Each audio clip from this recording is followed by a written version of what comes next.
जय जय श्री राधे।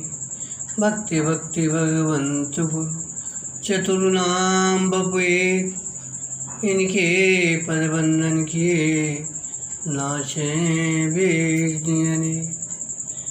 भक्तन संग भगवान नित्य जो गौ बच्चे गोहन फिरे, ने किंचन एक दाता सुखे हर जन आए। विदित बटोई रूप भये आप लुटाए, साख देन को श्याम खुर्दा प्रभई पधारे।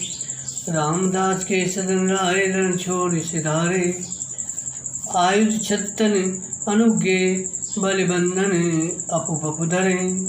भक्तन संग भगवान नित्य जो गौ बच्चे गोहन करें। आज के सत्संग में निष्कंचन भक्त श्री हरपाल जी का चरित्र वर्णन करेंगे।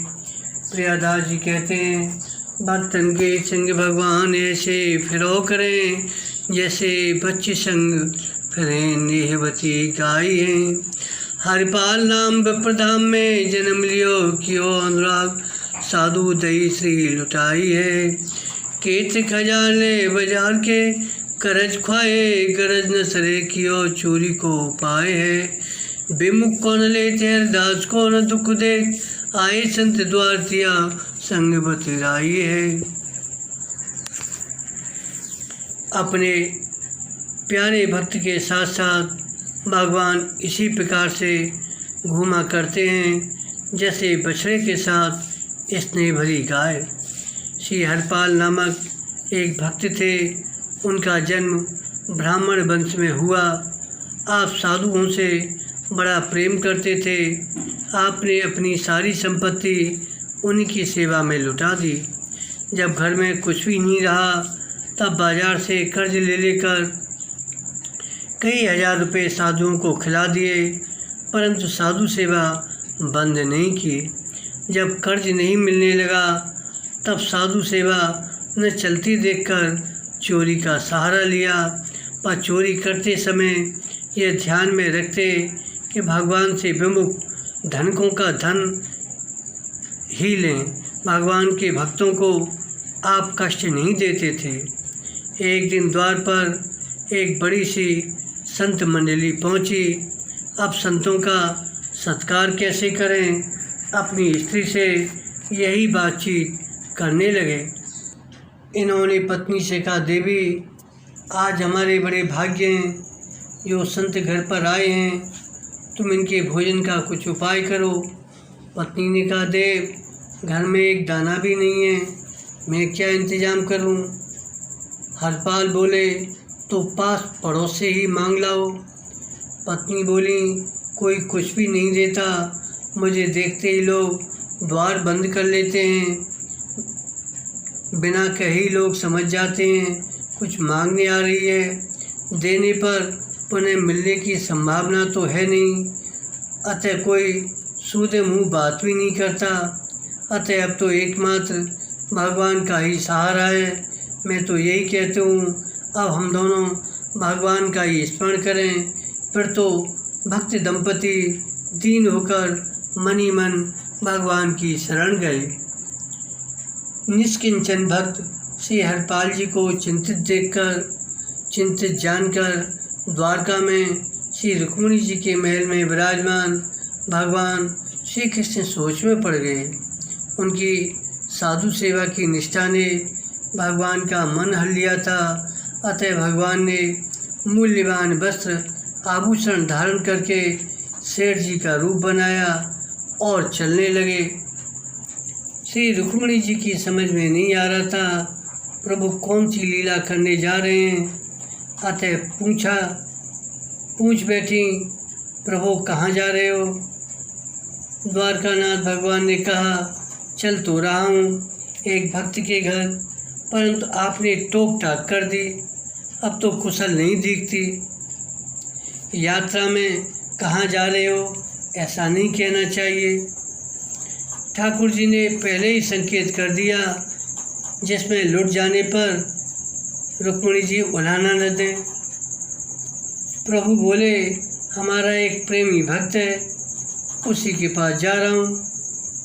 रुक्मिणी जी बोली, क्या मैं भी चलूं? आप अकेले ही जहाँ तहाँ चले जाते हो, हमें साथ नहीं ले जाते हो। भगवान ने मुस्कुराते हुए कहा, ठीक है, चलो, खूब साज श्रृंगार कर लो। देखो, मैंने भी अपना खूब ठाट बाट बना रखा है, बड़ा भारी भक्त है, उसके घर चल रहा है। रुक्मिणी जी ने बड़ा भारी का अर्थ बड़ा धनी समझा। भगवान के मुस्कुराने का तात्पर्य यह था कि भक्त को दूना दून लाभ होगा। फिर क्या था, स्त्रियों को तो श्रृंगार सहज प्रिय है।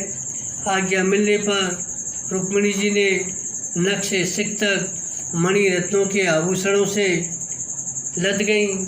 मायके के और ससुराल के सब गहने पहन लिए। भगवान ने भी याद दिला दिलाकर पहनने को प्रेरित किया। प्रोत्साहन पाकर रुक्मिणी जी गहनों से लरझर हो गईं।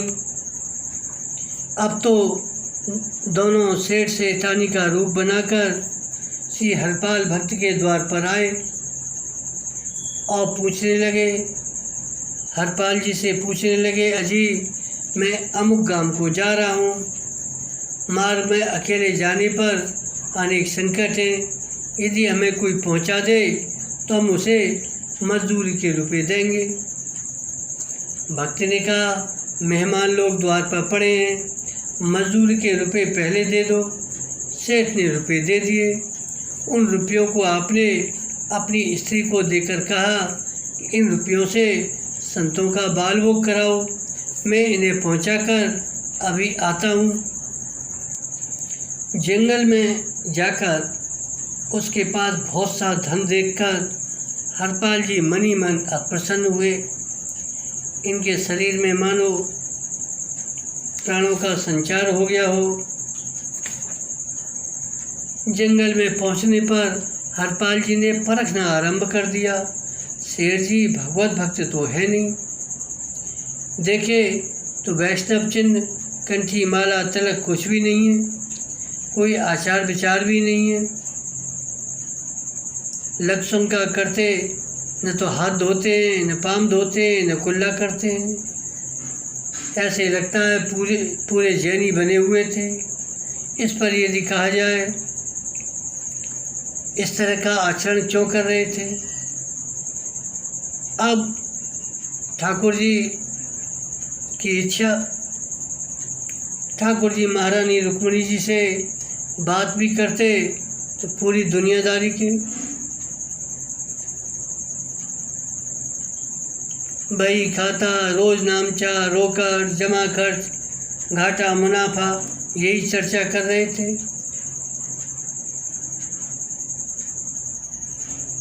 अमुक के यहाँ से इतना पाना है, इसको इतना देना है, उससे इतना लेना है, उसे इतना दिया, उससे इतना लिया, इतना धन कहाँ रखा है, इतनी जगह इतनी मोहरें रखी हैं, अमुक जगह तहखाना मोहरों से भर गया है, अब दूसरा बनवाना है।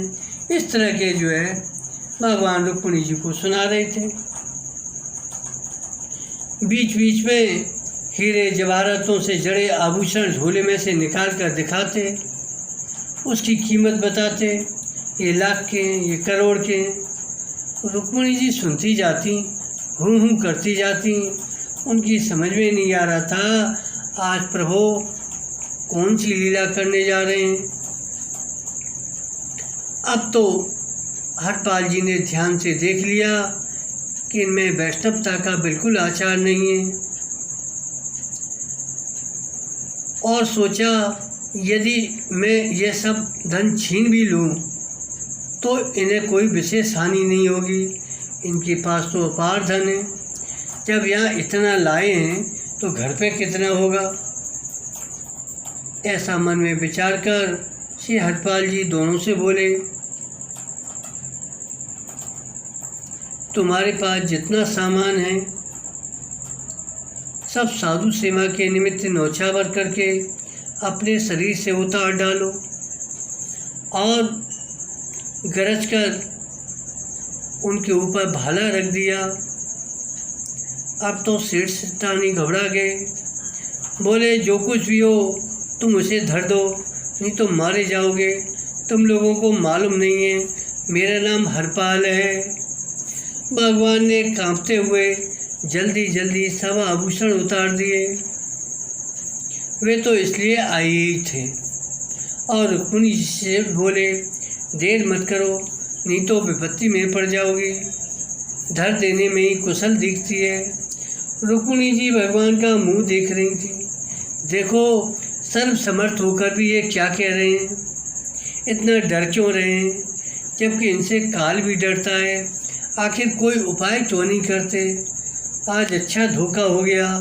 मैंने मायके के ससुराल के सब गहने इनके कहने से पहन लिए, अब तो सबके सब चले गए।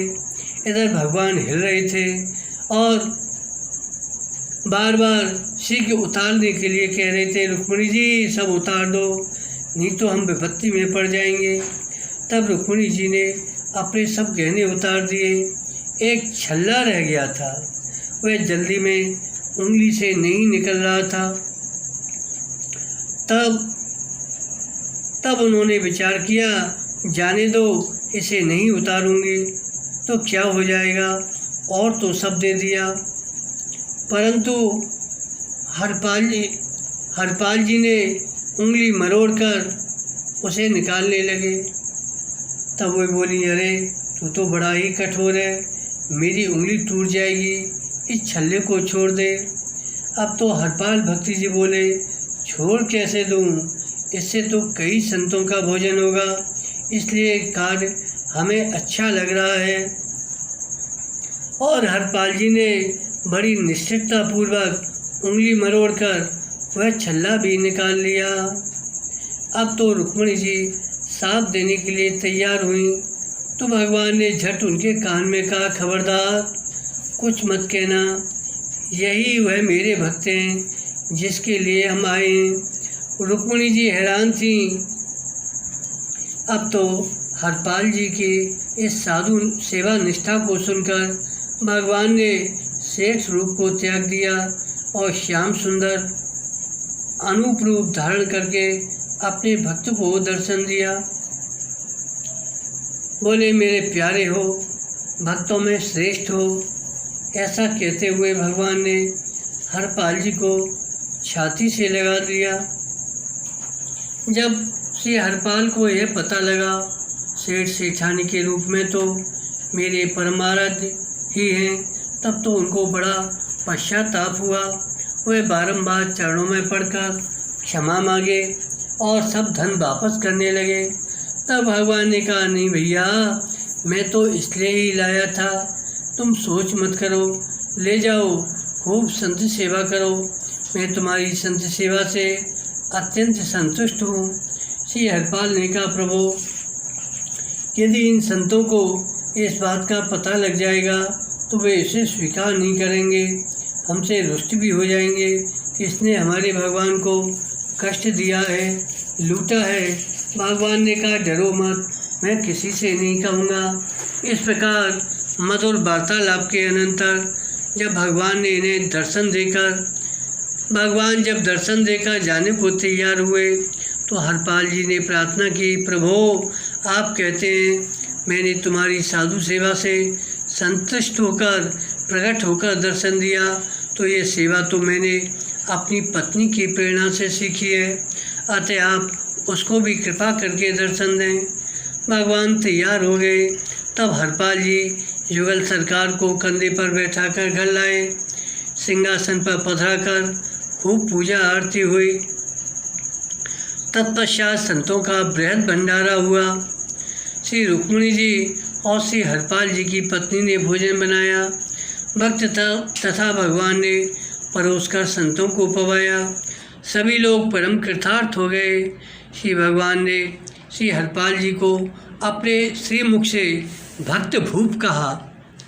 इसका तात्पर्य है, जो भगवान में प्रीति करे वह भक्त है, जो भगवत भक्तों में प्रीति करे वह भक्त भूप होता है।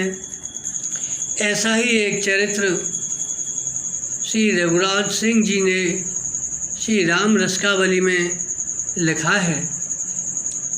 वर्णन आता है, श्री प्रकाश जी रंभपुरी के राजा थे।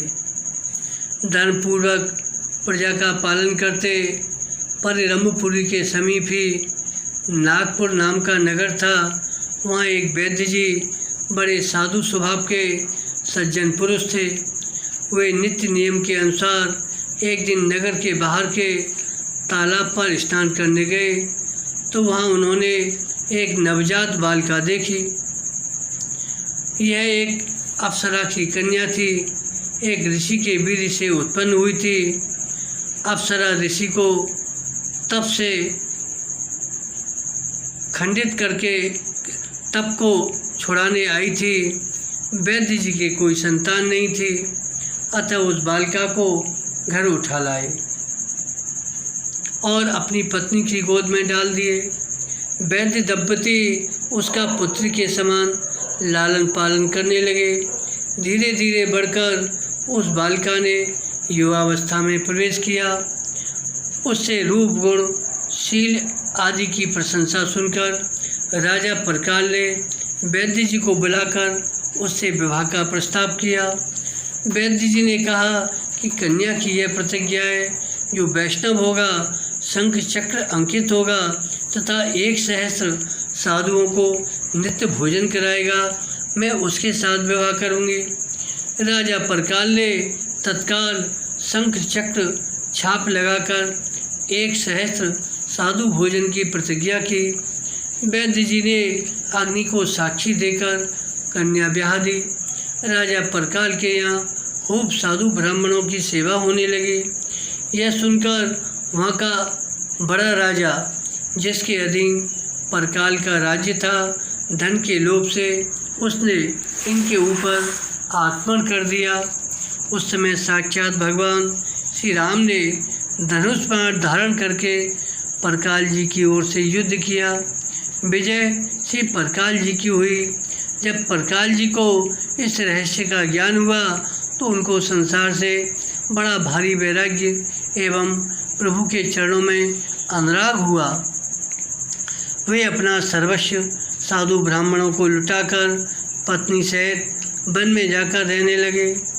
चूँकि ये पहले खूब संत सेवा करते थे, अतः साधु पता लगाकर वन में भी इनके पास पहुँचने लगे, परंतु संपत्ति के अभाव में कैसे सेवा करें। तब इन्होंने चोरी का आश्रय लिया, परंतु विमुखों का ही चुराते थे, भक्तों का एक तिनका भी नहीं लेते। एक बार एक गांव में चोरी करने गए। एक धनिक बड़क की स्त्री सोने का कटोरा लेकर बाहर निकली। इन्होंने लपटकर झपटकर छीन लिया। उसने घबराकर जय गुरु कहा। इन्होंने भक्ति समझकर तुरंत कटोरा फेंक दिया। उसी दिन से इन्होंने चोरी छोड़कर दिन दहाड़े राह लूटने का निश्चय किया। अब भगवान श्री लक्ष्मी नारायण नव दूल्हे दुल्हन भेष में तथा पार्षद सेवक रूप में वन में आए। यहाँ विशेष बात यह है, जब परकाल जी ने सब आभूषणों की पोट बांध ली तो वह भारी होने से उठी नहीं। तब इन्होंने गरज कर कहा, तुम लोग इस पोट को अपने सिर पर धरकर मेरे घर पहुँचाओ। तब भगवान ने मुस्कुरा कर कहा, मैं तुम्हें एक मंत्र बता देता हूँ, जिसके प्रभाव से तुम्हें अनंत शक्ति प्राप्त हो जाएगी। परकाल की अनुमति पाकर भगवान ने इन्हें अष्टाक्षर श्री नारायण मंत्र का उपदेश दिया।